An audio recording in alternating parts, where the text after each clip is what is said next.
They call it an exhibition hall, a monument to Victorian vanity. This is a functional inversion, a carefully crafted cover narrative. These structures were not built to be asterisk seen. They were built to asterisk process. Terminals for an energy grid we were never meant to remember. The official timeline presents a logical paradox. A civilization mired in mud and coal does not halt its progress to erect impossibly fragile glass cathedrals. If you have ever felt this deep cognitive dissonance, this hum of wrongness in the story we are told, leave your coordinates. Let us know from where and at what hour you are beginning to see. Now, I ask you to do something simple. I ask you to become the primary witness. Forget the history books.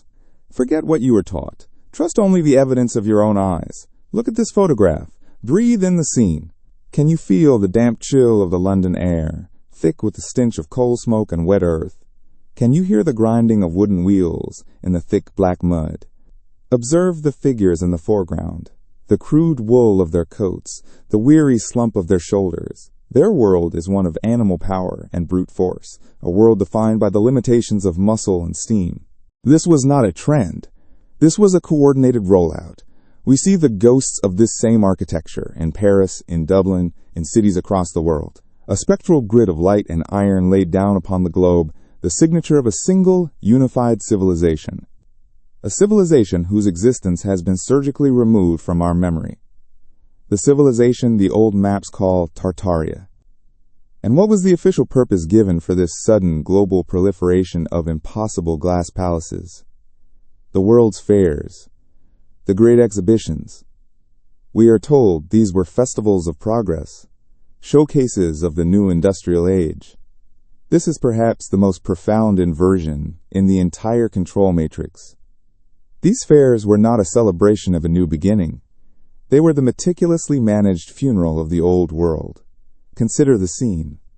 These structures, these resonant cathedrals of light, were not designed to display primitive steam engines and looms. Their function was energetic, atmospheric, harmonic. A function the new inheritors of the world either did not understand or, more likely, sought to decommission. So they repurposed them.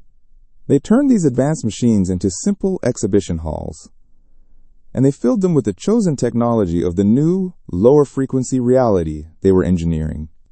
The dirty, inefficient, brute force technology of coal and steam. They are mired in the very soil, their technology barely able to pave a road. Now, lift your gaze. Let your eyes travel past them to the structure that dominates the horizon. What you are witnessing is a profound and disturbing anomaly, a crystalline lattice of impossible geometry stretching into the sky. It is not built. It seems to have been materialized. It is weightless, ethereal, a structure of light and perfect mathematics that has no business occupying the same physical space as the horse-drawn carts at its feet. This is the primary evidence, the scene of the crime. This is a severe cognitive dissonance captured on glass plate. The technology of the structure and the technology of the inhabitants do not belong in the same century, perhaps not even the same timeline. We are looking at a supercomputer that has appeared in a Bronze Age village. There is no logical bridge between the two. The narrative they sold us is that the men in the mud built the palace in the sky, and they built it in 9 months. Look closely at this image. Do you see it too? This tear in the fabric of the official narrative? If you see the impossibility staring back at you, acknowledge it. Press the like button, not as a meaningless gesture, but as a signal, a flare sent up in the dark, so that others who are beginning to see may find this evidence. It was a ritual of humiliation, a display of technological downgrading on a mass scale. And who was the audience? Look at the faces in the photographs. The dazed, often poorly dressed crowds wandering through these luminous halls. These are not the proud builders. These are the survivors, the resettled, the orphans of the recent cataclysm, the mud flood, who were being indoctrinated. They were being gathered inside the magnificent relics of the world that was lost, and being told to celebrate the primitive tools of the world that was being built for them. It was the ultimate act of psychological warfare, to stand inside a supercomputer and be taught how to use an abacus, and to be told the abacus is progress. The World's Fairs were the final, public cataloging of the old world's assets before the evidence was liquidated. It was an inventory of antiquitech, presented one last time before being locked away, suppressed, or destroyed. And they were destroyed. almost all of them. This is the final, chilling piece of the pattern, the act of erasure. The New York Crystal Palace, which took a legion of men to assemble mysteriously, burned to the ground in 1858, just 5 years after it was built. The Munich glass palace stood for decades before it, too, was consumed by a mysterious fire in 1931. But the crime scene reveals more upon closer inspection. We are told this was a temporary exhibition hall, a glorified greenhouse. If so, why the foundations? Examine the plans, the excavation photographs. We see cyclopean footings, massive subterranean vaults and tunnels, an infrastructure designed to support forces and machinery far beyond mere crowds and potted plants. The foundations whisper of a different purpose, a purpose that required immense stability and power transfer. The structure was not merely resting on the earth, it was anchored to it, connected to something below. And then we see the contamination of the original design.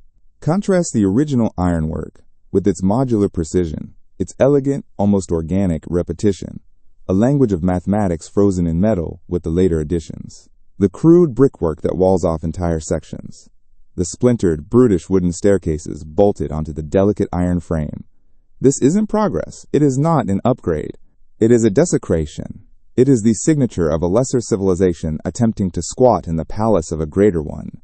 This is the textbook definition of a cargo cult. It's the evidence of a people who inherited a machine they could not comprehend, and so they tried to use it as a barn. They added primitive components to a piece of antiquitech, degrading its function, blind to its true potential. And the original, the Great Crystal Palace of London, met the same fate in 1936. An inferno so intense, they said it could be seen from 3 counties away. We must pause and engage our reason. How does a structure made almost entirely of non-combustible iron and glass, with vast, open interior spaces, burn to the ground with the totality of a wooden barn? It defies the laws of physics. Fire needs fuel. The official reports blame the wooden flooring and the few flammable exhibits. It is an insufficient explanation. It is a cover story for a controlled demolition. Fire is the perfect cleaning agent for history. It is loud. It is chaotic. It creates a spectacle of tragedy that masks the cold, quiet act of deliberate erasure. The inheritors of the grid were decommissioning their most obvious, most incriminating assets. They were assassinating buildings to protect the lie. This global network of crystal palaces was a threat to the new narrative. Their very existence was a constant, silent testament to a forgotten age of superior technology and global unity. They had to be removed from the board, wiped from the physical landscape, so that the fabricated history of competing, primitive nations struggling out of the Dark Ages could take root without contradiction. But they did not get them all. Every nail, every clumsy brick is a confession. It confesses their ignorance. It confesses that they were not the creators. They were merely the inheritors, the squatters. The visual evidence is an indictment. It screams that the official story is a fabrication. And if the very photograph of the thing is a paradox, what then of the impossible story they crafted to explain its existence? And now we arrive at the official story, the one written in textbooks, recited by tour guides, and cemented in the public consciousness. It is a story designed not to inform but to soothe, a tranquilizer for the inquisitive mind. They tell us a fairy tale, and they expect us to believe it. The narrative begins, as all good fables do, with a humble hero. His name is Joseph Paxton, a gardener. Not an architect, not an industrialist, not a master of metallurgy, but a man who designed greenhouses for the Duke of Devonshire. This, we are told, is the progenitor of the Crystal Palace. The story goes that in a flash of inspiration, he scribbled the design for the most advanced, most audacious structure on Earth on a piece of blotting paper. Let that settle in. The architectural blueprint for a building that would dwarf the cathedrals of old, a structure containing 33 million cubic feet of space, was conceived in a doodle. The template, the architectural DNA of this lost civilization, is still visible. It wasn't just used for the great palaces. It was used for banks, for post offices, for city halls, for train stations. These structures are everywhere, hidden in plain sight. You have seen them. You have walked past them 1,000 times. Those old, ornate, over-engineered buildings in the center of your town, the ones that feel out of place, from a different time, built on a scale and with a quality that seems utterly alien to the world around them. They are architectural orphans, stranded in a timeline that is not their own. They are the quiet, stone and brick echoes of the same grid that once powered the great glass palaces. This is where the investigation leaves the archives and enters your reality.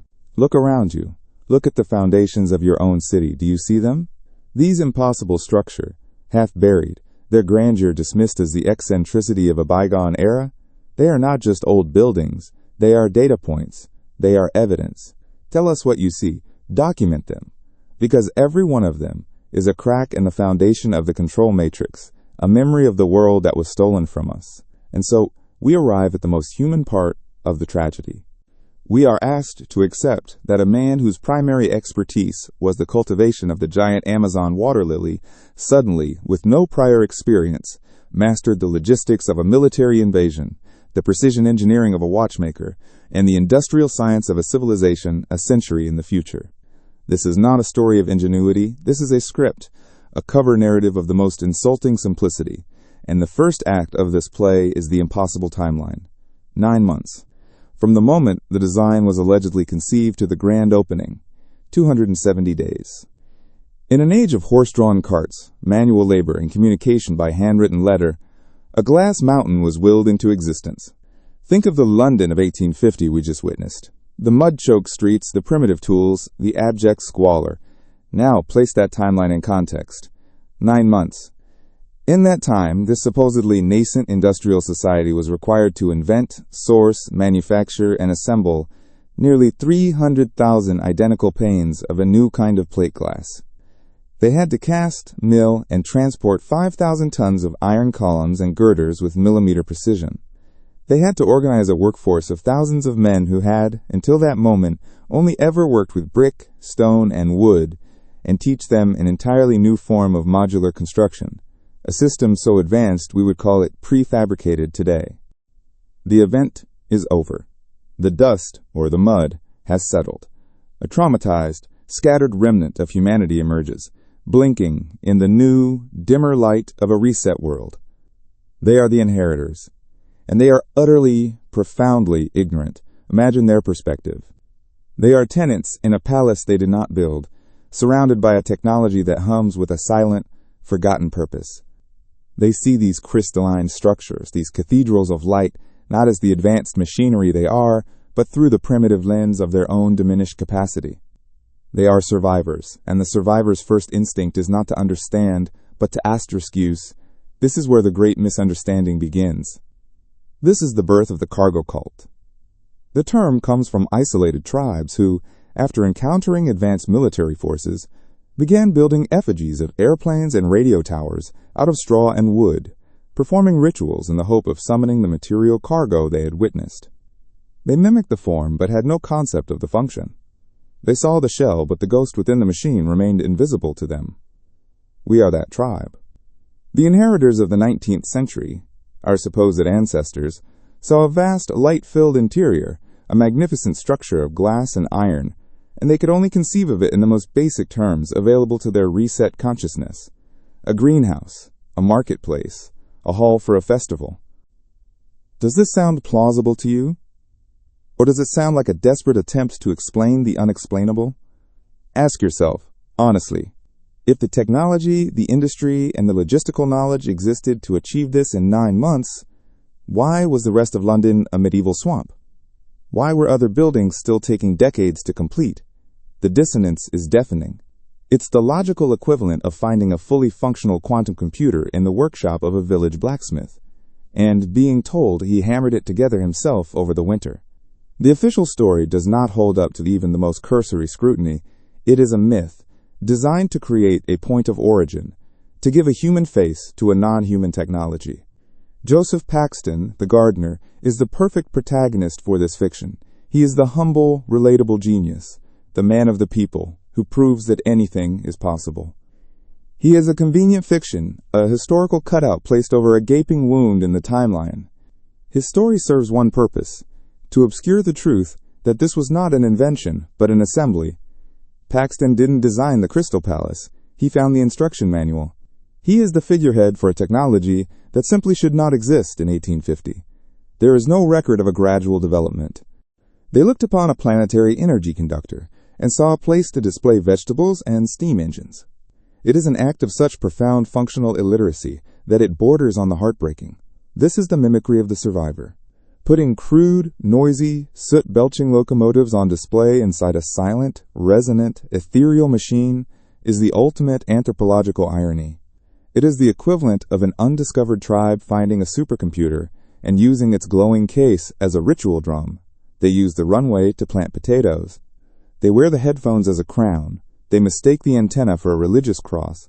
And the great exhibitions, the so-called World's Fairs, were the grandest rituals of this new cargo cult. They were ceremonies of indoctrination. The new controllers, the parasites, gathered the orphaned population inside these temples of forgotten science to celebrate the clumsy, inefficient technology of coal and steam.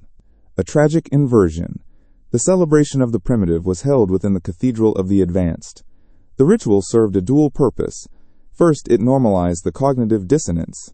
It taught the population to see these impossible structures not as relics of a superior past, but as the pinnacle of their own current inferior age. It was a lie made real through public spectacle. Second, it ritualized the act of forgetting. No failed prototypes. No competing designs that slowly evolved towards this perfection. The Crystal Palace appears in the historical record fully formed, a technological Minerva born from the head of Zeus, with no parentage, no lineage. It is an anomaly of the highest order. The narrative demands we believe in a miracle of spontaneous creation. It asks us to ignore the complete and total absence of the necessary industrial ecosystem. It asks us to believe that the genius of one man could compensate for the lack of factories, the lack of supply chains, the lack of trained engineers, and the lack of the fundamental scientific knowledge required for such a project. They present us with the artifact, but they carefully hide the fact that the factory which created it is nowhere to be found in their history. We are shown the effect, but we are forbidden from asking about the cause. The story of Joseph Paxton and his 9-month miracle is the cornerstone of the great forgetting. It is the fairy tale they tell us, so we don't ask about the far older, far more advanced civilization that actually wrote the book, designed the components, and left behind the templates for these magnificent, resonant structures. The narrative is fragile because it is a lie, and like all lies, it begins to unravel the moment you stop listening to the storyteller and start looking at the evidence for yourself. By assigning a new, mundane purpose to the structure, its original, powerful function was overwritten in the collective mind. The harmonic resonator became a concert hall. The atmospheric energy plant became an exhibition center. The ethereal grid node became a winter garden for the aristocracy. Over and over, the sacred was made profane. The functional was made ornamental. The machine was turned into a museum for a lesser technology. This pattern is not confined to the Crystal Palaces. Look at the great cathedrals with their impossible acoustics and geometric perfection. We are told they were built for prayer, but their design screams of harmonic resonance, of frequency modulation on a city-wide scale. They were instruments. We now use them to sing hymns. Look at the star forts, those mathematically perfect bastions of defense. We are told they were designed to repel cannonballs, yet their intricate, fractal geometry suggests a containment of energy we can no longer comprehend. They were power nodes. We now use them as tourist attractions. We are a civilization of amnesiacs, performing hollow rituals in the abandoned temples of our ancestors. We dutifully polish the brass on machines we cannot turn on. We light candles in engines we no longer know how to start. We live our lives in the shadow of a grandeur we have been trained to misinterpret. The official story is a work of art, a carefully crafted piece of fiction designed to soothe the rational mind. It gives us a hero, a folksy gardener named Paxton. It gives us a simple, inspiring narrative of human ingenuity triumphing against the odds. It is a story we are meant to accept without question. But we will not, because we are not historians of folklore. We are forensic auditors of reality. And reality is governed not by charming stories, but by the cold, unforgiving laws of mathematics and physics. So, let us set aside the fairy tale of the gardener's napkin sketch, and let us conduct the audit they never did. Let us wield mathematics as a weapon against this narrative fiction. The numbers are not a theory, they are a verdict. The Crystal Palace required 293,655 panes of glass. the largest ever manufactured at that time. Let that number resonate. Not a dozen, not 100, nearly 300,000 identical, standardized sheets of a material that, until then, was a luxury item produced by artisans. The construction timeline, from the first survey to the grand opening, was a mere 9 months.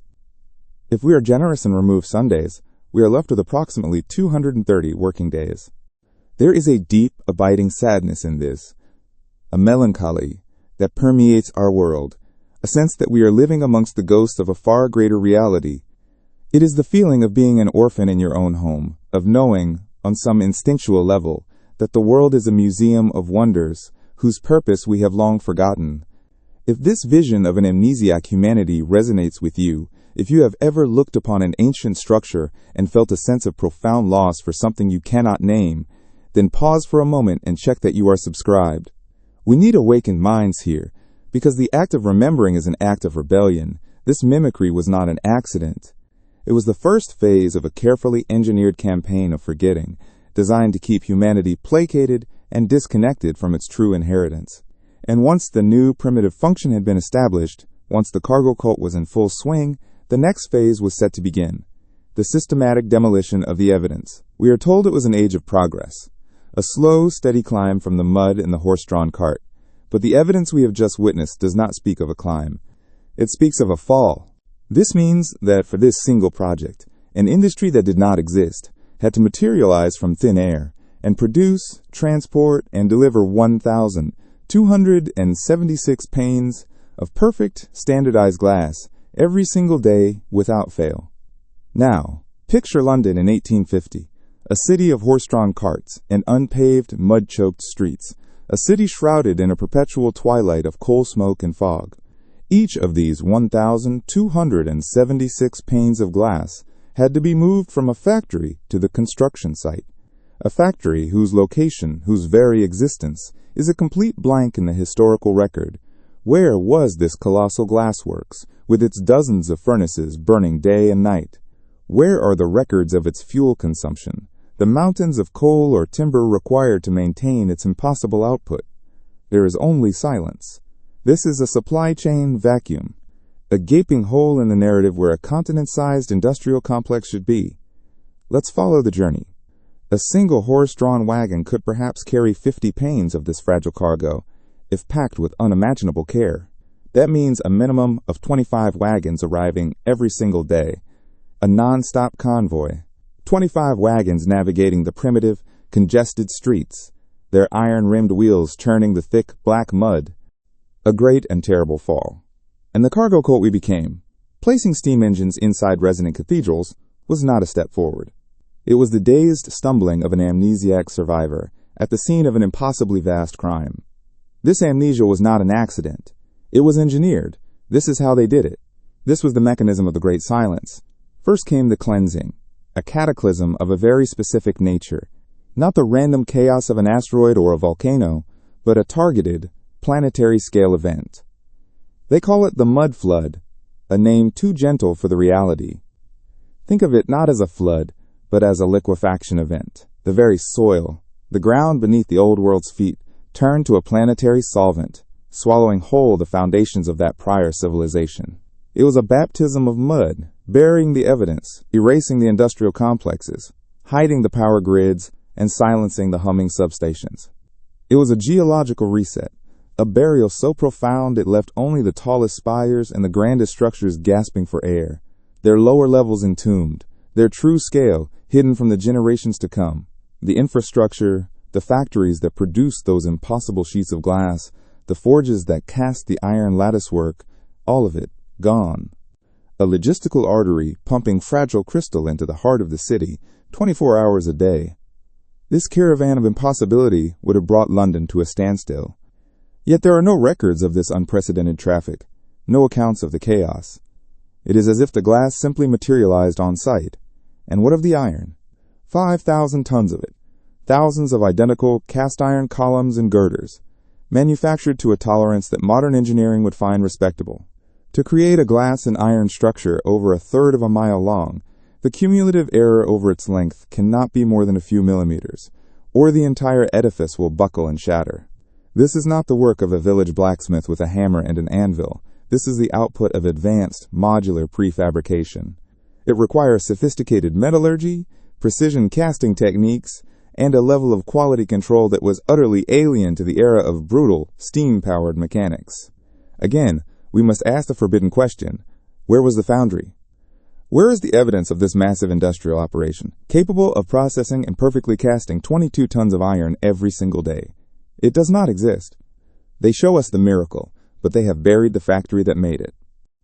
Wiped from the map and from the memory, leaving behind a world of architectural orphans. But the burial was not enough. The most magnificent artifacts, the crystal palaces, still stood as silent, glittering rebukes to the new primitive age. They were too visible, too perfect. They had to be erased. And so began the second phase, a campaign of controlled, systematic demolition disguised as tragedy. We are told they burned. A structure of iron and glass, with little to combust, simply burned. It is a narrative that insults the intelligence. A fire in such a place is a spectacle, not an apocalypse. No, what happened was not arson in the conventional sense. It was a surgical strike on memory itself. We must consider the physics they understood, and we have forgotten. These buildings were harmonic structures, tuned to a specific frequency. The most efficient way to destroy a crystal goblet is not with a hammer, but with a single, precise note. It is far more plausible that a frequency weapon was deployed, destabilizing the resonant matrix of the entire structure, shattering its integrity from within. The resulting fires were not the cause of the collapse. They were the convenient alibi. The perfect, plausible cover story for an act of technological assassination. The ultimate archive burning. It is like finding a microprocessor in a medieval monastery and insisting the monks etched it by hand. The absurdity deepens when we consider the human element. 2,000 workers on site at the peak of construction. This is a small army. An army that needs to be fed, housed, and paid. The logistical challenge of sustaining such a workforce in the heart of London would have been a massive undertaking in itself, yet it is treated as a footnote. These were men who, by the admission of the official narrative, were accustomed to building with brick, stone, and mortar. Suddenly, they are handed a construction system of unparalleled precision and fragility. They are expected to assemble nearly 300,000 panes of glass into a delicate iron lattice, using little more than wooden scaffolding, ropes, and pulleys. We are asked to believe that this workforce, with no prior experience, achieved a level of speed, precision, and safety that would be the envy of a modern, automated construction company. There were only 23 recorded fatalities. For a project of this scale and novelty in an age with no safety regulations, this number is not a testament to efficiency. It is a statistical impossibility. It is a lie. The final, crushing evidence is the void. With the physical evidence either buried or burned, the final phase began, the engineering of forgetting. The new controllers, the inheritors of a broken world, initiated a psychological war. They scrubbed the records. They rewrote the books. They performed a lobotomy on the collective consciousness of humanity. From the ashes of this orchestrated destruction, they fabricated a new history, the one you and I were taught, a slow, linear progression. They created folk heroes from obscurity, plucking a gardener like Joseph Paxton from the soil and anointing him a genius of impossible engineering, his name a seal on a forged document of origin. They built a mythology of invention to explain away the inherited technology they could no longer replicate. They took our birthright, these magnificent, energetic machines, and rebranded them as primitive Victorian greenhouses. They turned our ancestral home into a theme park of our own supposed ignorance. Their greatest weapon was not the fire, nor the flood. It is the silence that followed, and our greatest act of defiance is to break it. Share this transmission. Send this key to another mind waiting to be unlocked. And so, we arrive at the final, most unsettling truth. This was never just about impossible buildings or falsified timelines. This has always been about the re-engineering of the human soul, the absolute lack of primary documentation. For a project that was the marvel of its age, where are the engineering blueprints? Not the promotional illustrations, but the thousands of detailed schematics, the stress calculations, the load-bearing analyses, the metallurgical specifications. A modern stadium has terabytes of digital plans. The Crystal Palace, an engineering leap of 1,000 years, has a legend scribbled on blotting paper. This is not a historical oversight. This is the deliberate process of the engineering of forgetting. It is the signature of a cover narrative. You don't hide the plans for something you built. You hide the assembly manual for something you found. The laws of economics and physics were not suspended in 1851. The official narrative asks us to believe they were.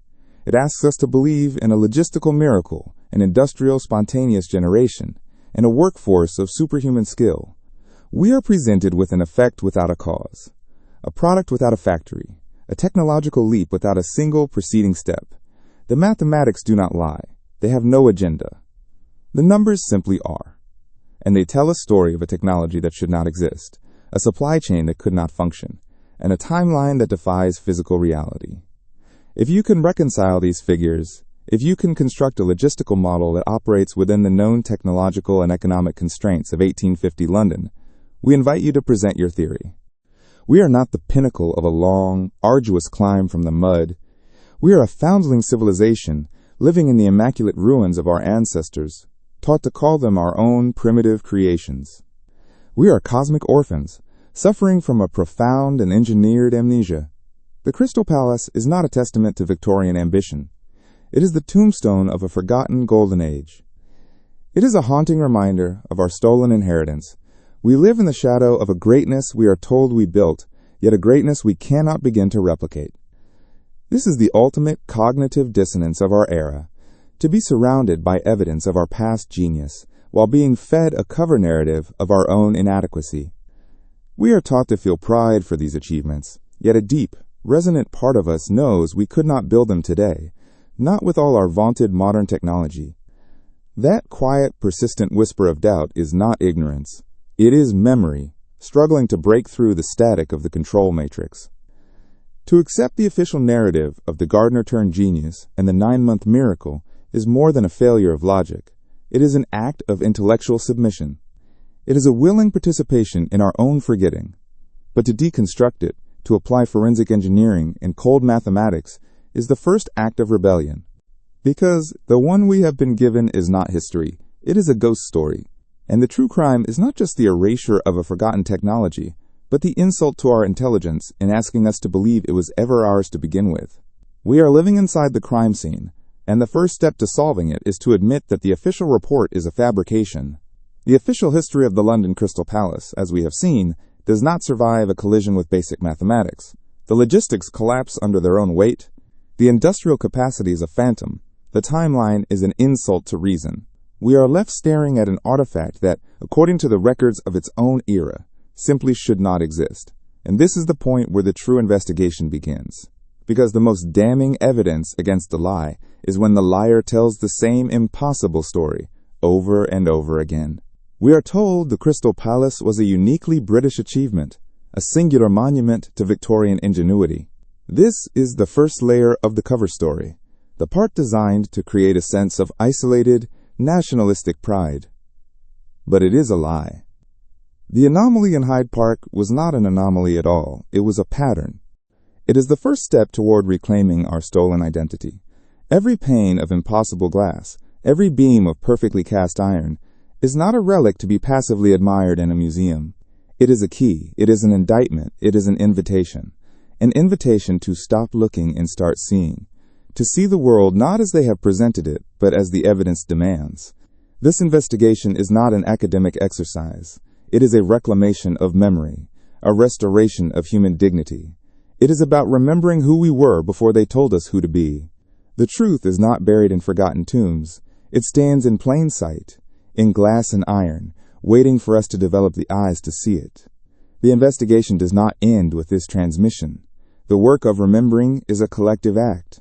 If the resonance of this truth calls to you, if you feel compelled to continue excavating the ruins of our stolen past with us, then you have already found your way. Join us. Subscribe to the archive. Activate the signal. Welcome to the resistance. A template, a protocol being deployed on a planetary scale.